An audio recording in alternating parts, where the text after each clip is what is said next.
play by cow. This is the stupidest thing I ever heard. Welcome to Check Your Childhood, a classic Cartoon Network podcast covering many, many years of Cartoon Network's history. I'm funky. I'm fresh. Hi, the Powerpuff Girls. Hi. Not now, boy. I'm busy. Tonight's the third night.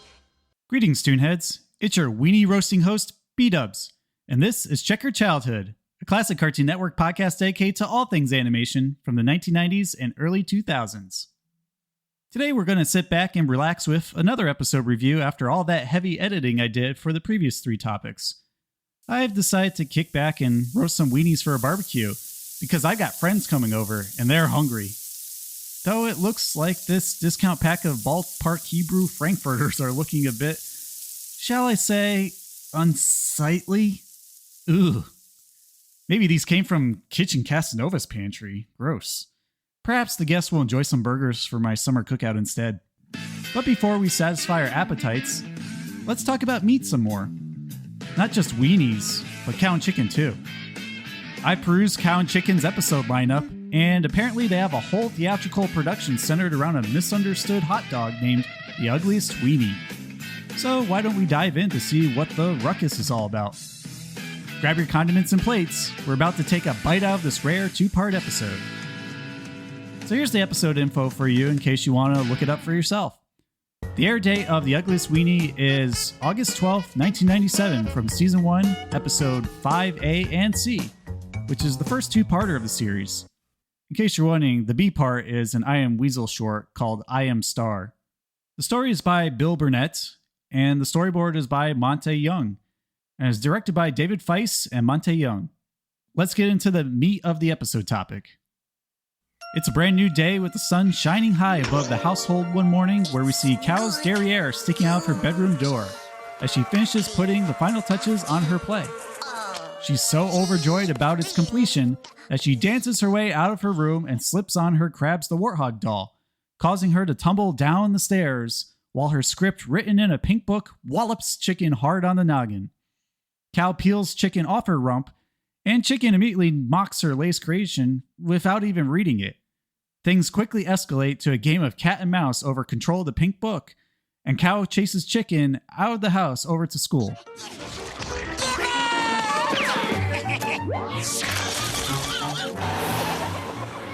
Once here, Chicken spills the beans on Cow's play to his buddies Flem and Earl to further mock the play, much to Cow's dismay. In an unexpected turn of events, the drama teacher, Mr. Fleur, overhears Cow's poetic words and begins sobbing on the floor along with her, stating how her play is brilliant and needs to be turned into the next school production immediately. That is the most beautiful sentiment I've ever heard. What insight. What sensitivity.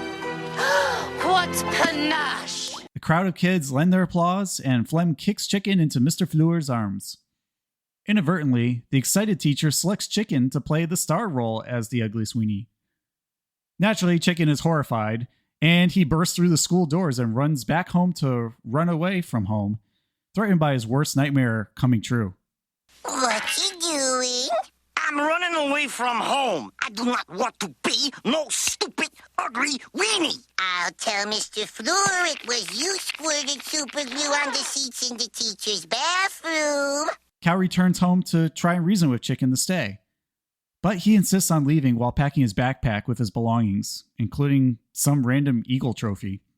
Cow then throws a curveball at Chicken by introducing him to the lovely Wee Wee, a red-haired French girl who's just been cast as the love interest to the star character of Cow's play. Though her outfit makes her look more Irish than French, she nonetheless gives off some serious Jessica Rabbit vibes. Oh, I have always been crazy for the chicken. Wee Wee is the leading lady in my play. Chicken reconsiders, but instead opts to be a part of the stage crew instead of the star role.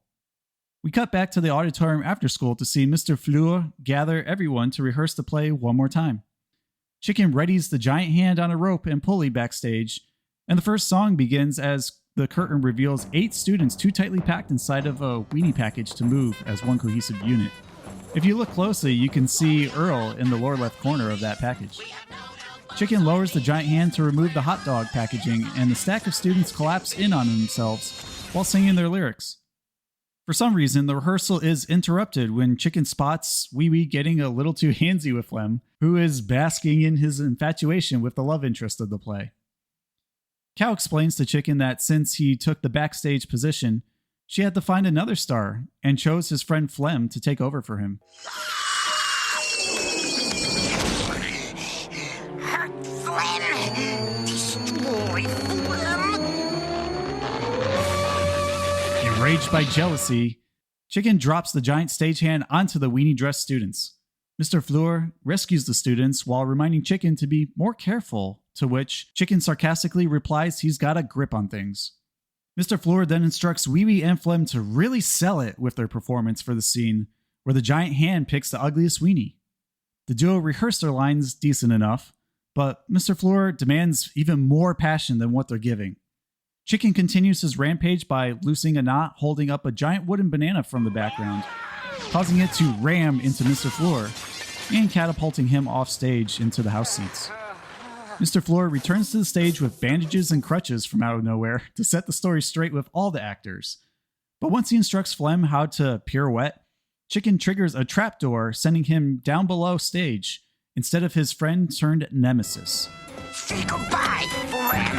ToonHeads! Ugliest Weenie, pirouette on your left foot, like this.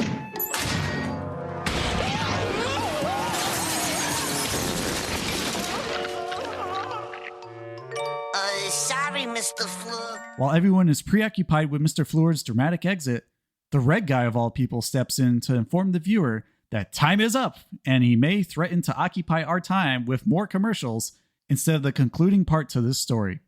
That is the end of part 1. Maybe we'll fill the time up with Even more commercials!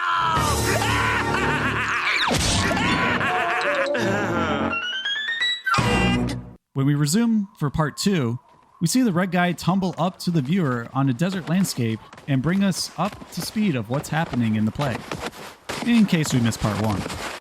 Then an audience member off stage questions why the red guy is here and why he mentions the concluding half of the story as part 3 instead of part 2. The red guy signals his removal off stage and the story resumes. Now, where were we? We then cross-dissolve to the auditorium that night, packed with parents, as the cast eagerly awaits their final instructions before the show begins. Mr. Fleur informs the cast that Chicken's buddy Flem has suddenly become ill due to the chickenpox, giving Chicken a ray of hope to take over the role for him. He eagerly volunteers, imagining he'll finally get to kiss Wee Wee. Oh, Mr. Fleur! Mr. Fleur! Let me play Flem's part! Mr. Fleur then announces that Chicken's eye of affection also came down with the chicken pox, and now Cow will be taking over for her. Looks like Chicken can't catch a break. Chicken's jaw drops, but as they say, the show must go on. The production opens with Mr. Fleur raising the giant hand to remove the kids' weenie package as they sing and march around the stage right on cue. Mom and Dad spots Chicken in his new role with great excitement too.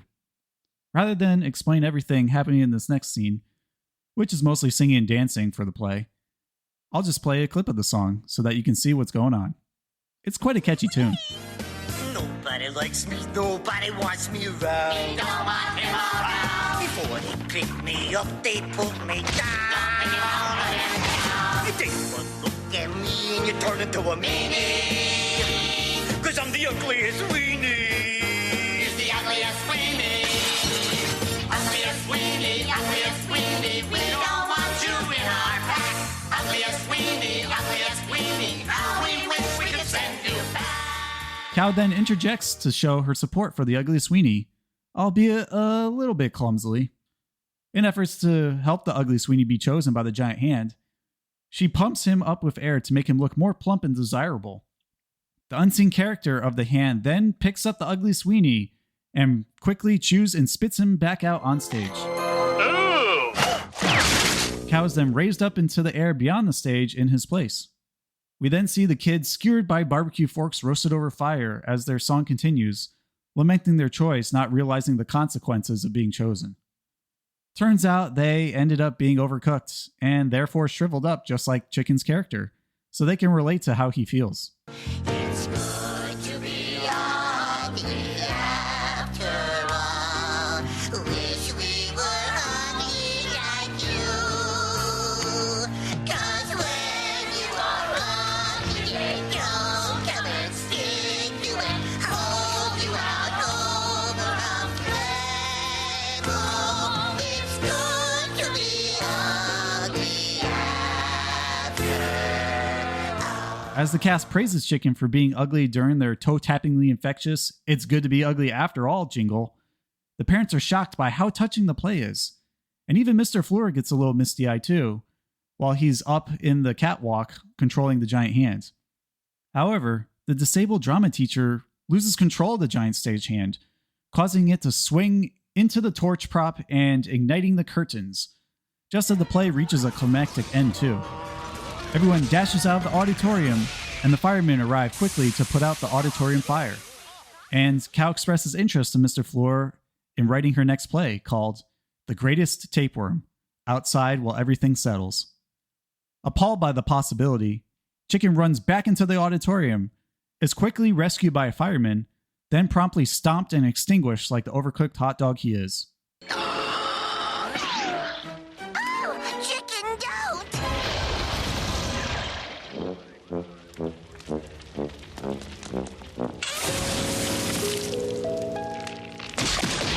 Cow reminds Chicken of what Mom said not for him to do, and Chicken passes out.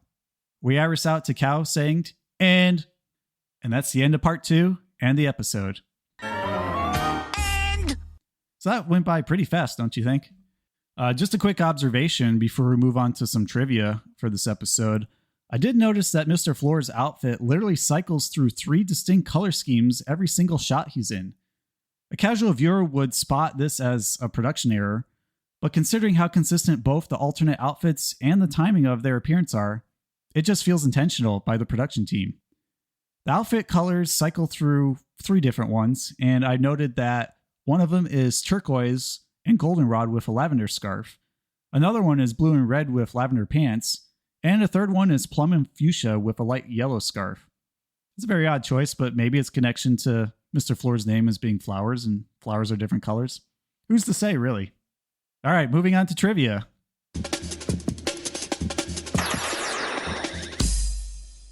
This isn't the first time weenies would be the focal point of a kids' cartoon from the 90s. The Rocko's Modern Life episodes Schnitheads and SpongeBob's No Weenies Allowed would both reference the meat products heavily for their respective episode plots.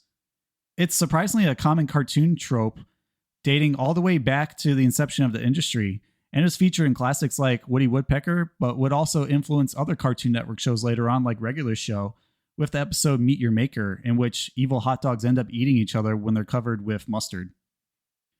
Another tidbit that I have for you is that Chicken mistakenly calls his drama teacher Mr. Flower on set of the Ugliest Weenie production.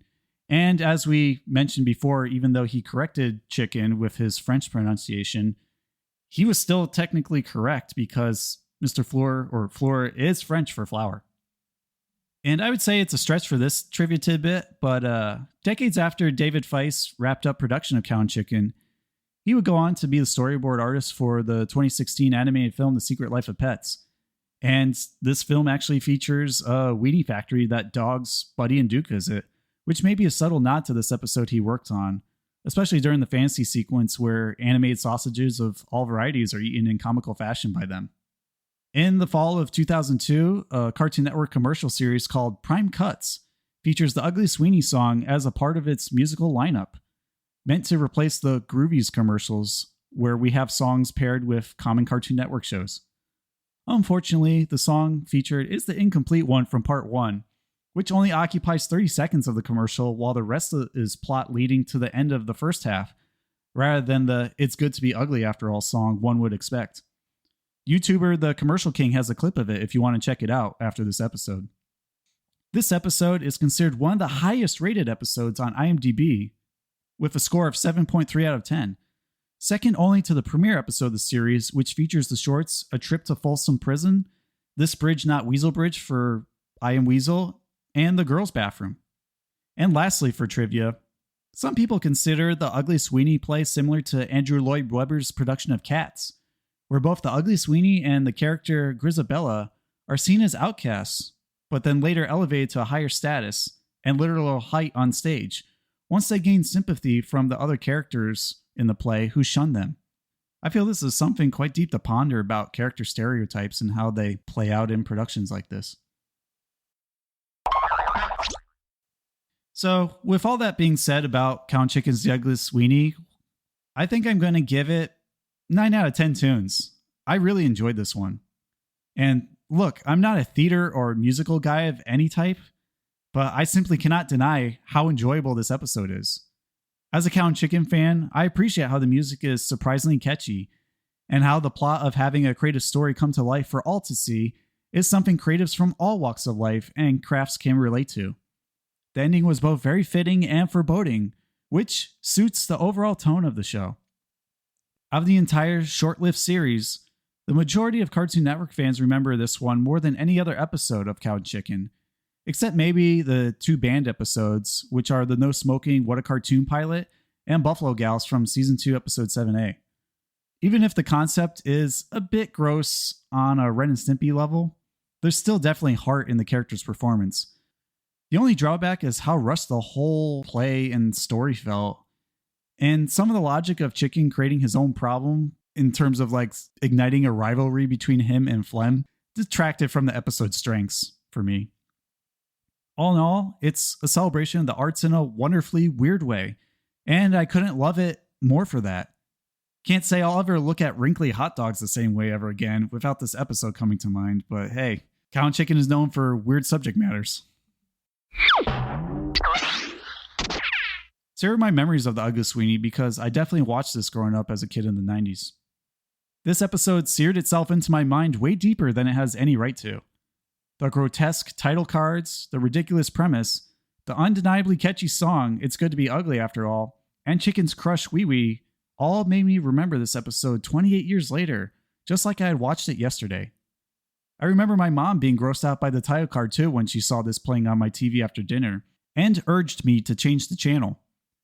But knowing my proclivity for like-minded, irreverent cartoons like Ren and Stimpy or Rocko's Modern Life, I just couldn't look away.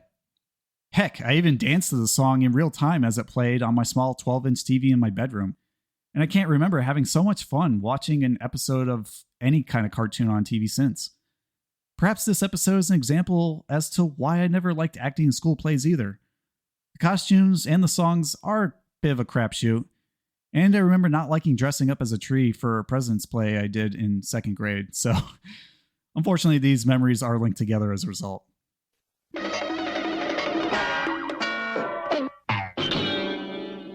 Why does The Ugliest Weenie from Count Chicken matter in Cartoon Network history? Putting irreverent humor and weenie imagery aside, there's a legitimate lesson to be learned here, one similar to The Ugly Duckling. Sometimes outcasts deserve the approval of the crowd when they provide insight to a fate the popular ones cannot see coming. It's Good to Be Ugly After All can be interpreted on multiple levels, ranging from the literal, as ordinary or less attractive people don't have to experience the same pressures of popularity and stardom, or that being outside of a group of conformists can help you see what's really going on beyond the surface, and to be grateful for a silver lining keeping you from experiencing a similar negative outcome, that being a weenie roasted over a fire or subject to bullying or beratement. Such a lesson transcends the mold it is birthed into, but also a valuable one to ponder in the greater scheme of life nonetheless. While not the last food-themed cow and chicken episode by a long shot, it is the only one focusing on the nature of romance intertwined with theater, which I find to be the common occurrence in many TV plotlines, and even in real-life adolescent experiences throughout many lives. Cal's creativity is mocked by her brother, but celebrated by someone who understands the language of her vision, which resonates with how artists can see things the common man cannot. And it's worth noting that just because someone you know doesn't understand your work, that doesn't mean someone else in the world won't either. Heck, they may even love it, but you have to get it in front of many eyes to see its true worth for yourself. In summary, this episode reminds us there's something good within all of us, even if our outward appearance may dictate otherwise. So that's it for our episode review. Hope you enjoyed feasting on weenies like I did through this episode. So here's our closing question, ToonHeads, before we go. What resonates with you most regarding Cow's Play? Send me an email at checkyourchildhood@gmail.com, or you can even comment on Spotify or YouTube of this podcast episode. If you enjoyed what I shared with you and you would like to hear more episode reviews on this show, feel free to rate and review this podcast on Apple, Spotify, iHeart, YouTube, or anywhere else you listen to it. And I just may share your review with our fellow listeners in a future fan letter segment that I tend to put near the end of these episodes. Don't forget to tell a friend about this podcast as well, so they too can enjoy and be informed of the various Cartoon Network topics we dive deeper into for all cartoon fans to enjoy.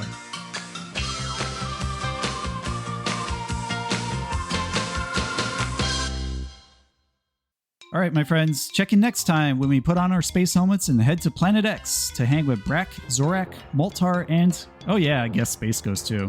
When we compare two shows that feel very similar but aren't under a magnifying glass. Cartoon Planet and Space Ghost Coast to Coast. What similarities and differences will we find between the two offbeat shows? You'll simply have to listen to episode 13 to find out. Thank you, fellow ToonHeads, again for being here today. But I'm still grateful you showed up to share these checkered childhood memories with me. Your time is valuable, and I appreciate you taking a slice out of your day to spend learning a little bit more about Cartoon Network's checkered past. I hope, like best friends, we'll do this again real soon. Now, if you excuse me, I have some s'mores to make before this auditorium fire is entirely extinguished. I'm all out of weenies, but I might as well make the most of this opportunity and have dessert. Have a toonerific day, everyone. Later.